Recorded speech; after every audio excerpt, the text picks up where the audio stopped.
So ito, mga sangkay, maganda to kasi at least may uma-action ngayon na isang mataas na opisyal. Si Senator Bongo kasi, no? Teka lang ha, para lang malaman po ng lahat, wala po muna tayong politika mga sangkay ha.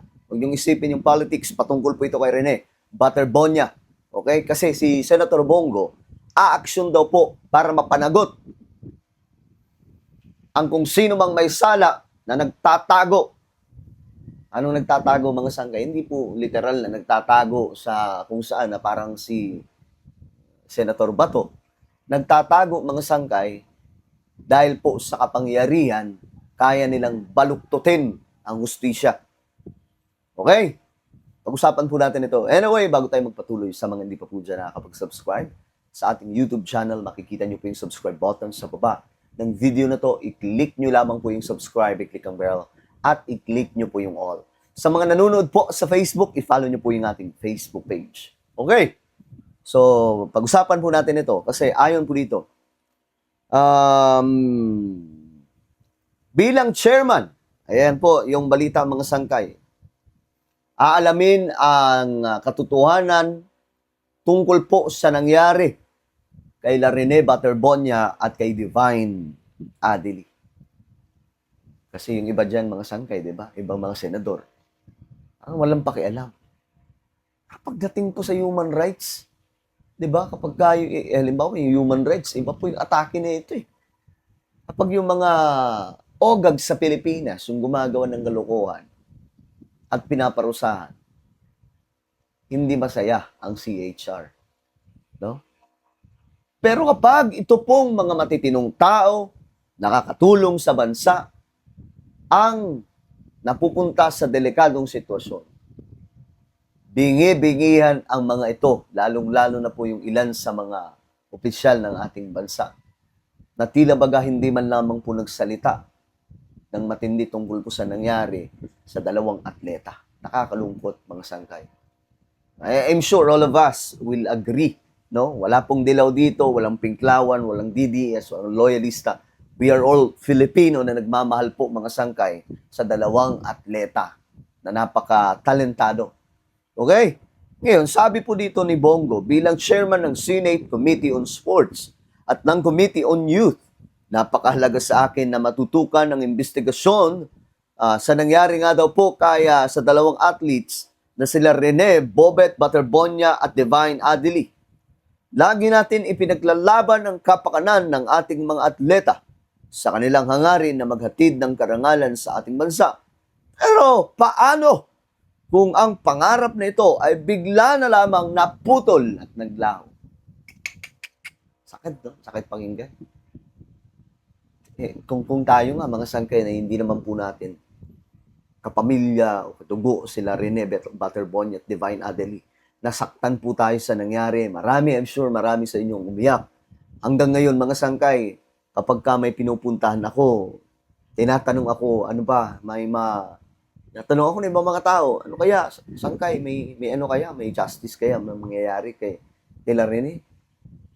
Nakakalungkot to kasi maraming Pilipino yung naapektuhan dahil po sa kanila.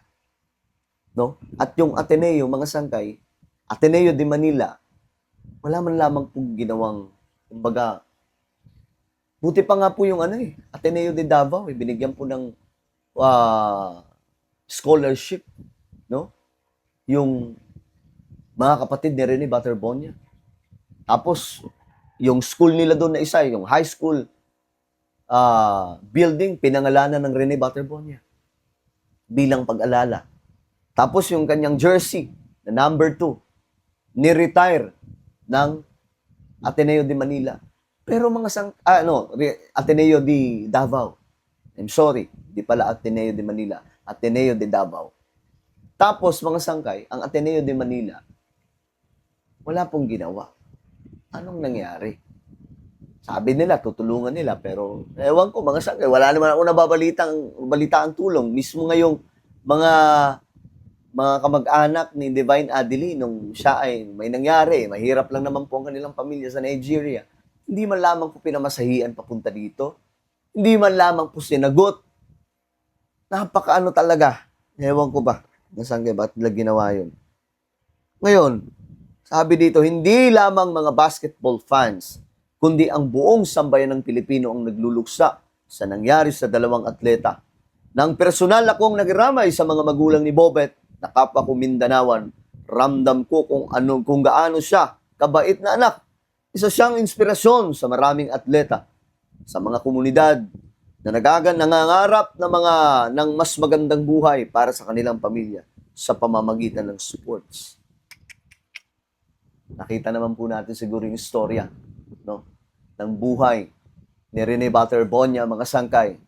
Nakita po natin na talagang nangangarap siya, nagsusumikap siya, at wala po siyang ibang iniisip kundi makatulong sa kaniyang pamilya. Pero nakakalungkot ang nangyari sa kanya.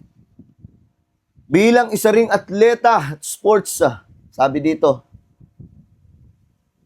nananawagan ako na magtulungan ang lahat para maagapan natin ang aksidente at matiyak na ligtas ang ating mga manlalaro sa kanilang training. Sa pagdinig ng Senate Committee on Basic Education nitong July 9, mariin, panawagan natin sa lahat ng nag-iimbestiga sa sinapit ng dalawang basketball players ng Ateneo de Manila University. Kailangan to. Kailangan talagang may mapanagot dito, mga sangkay. Kung hindi, kung wala, marami pong magalit na Pilipino. Dapat malaman ang buong katotohanan para hindi na maulit ang ganitong trahedya.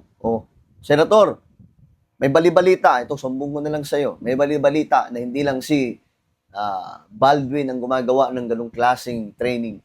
Marami pong mga coaches ang ginagawa ito. Please, imbestigahan ito. Kasi may mga player na umaamin na matagal na nga pong ginagawa ito kalakaran sa sports ng basketball dito sa ating bansa. Daig pa nila yung NBA. NBA sa swimming pool lang eh. Ito dito sa ating bansa, sa mga beach na mayroon pong malalakas na wave, doon po nilalagay. Ang bihira. Patuloy nating ipaglalaban ng mga panukalang batas para maprotektahan ang ating student athletes. Naghain ako ng Senate Bill number 2261 na naglalayong magtatag ng Comprehensive Student Athlete Safety and Welfare Policy. Sa panukalang ito, layong taasan o layong atasan ng sports, ang Sports o Philippine Sports Commission sa pakikipag-ugnayan sa iba't ibang government bodies at stakeholders bumuo ng National Student Athlete Safety Code. Hangad natin na magkaroon ng minimum safety standards sa mga sports-related activities ng student athletes. Kasama rito ang risk assessment, written safety and emergency action plans, presensya ng qualified emergency personnel. Sapat na impormasyon para sa mga magulang at atleta tungkol sa risk, pre-activity, safety clearances, insurance coverage, at safeguards laban sa hazing, abuse, coercion, at iba pang mga panganib na gawain. Samantala, noong July 4, ayon po kay Senator Bongo, personal nating tinulungan ang mga Sayo na nga, mga sangkay. So, ang punto dito, tututukan daw po ni Senator Bongo itong nangyari kay Leren na mapanagot po talaga. Ako naman, mga sangkay, I agree. It's not about politics. It's about justice, mga sangkay. We want to see, mga sangkay, na nagkakaroon po ng hustisya. Itong si Rene at Divine Adeline, nabibigyan po ng justice ang sinapit po nila. Alright? Ano po ang inyong opinion? Comment down below. Huwag niyo po kalimutan i-subscribe yung ating YouTube channel. Mag-iingat pong lahat. Shoutout po sa inyong lahat. God bless everyone.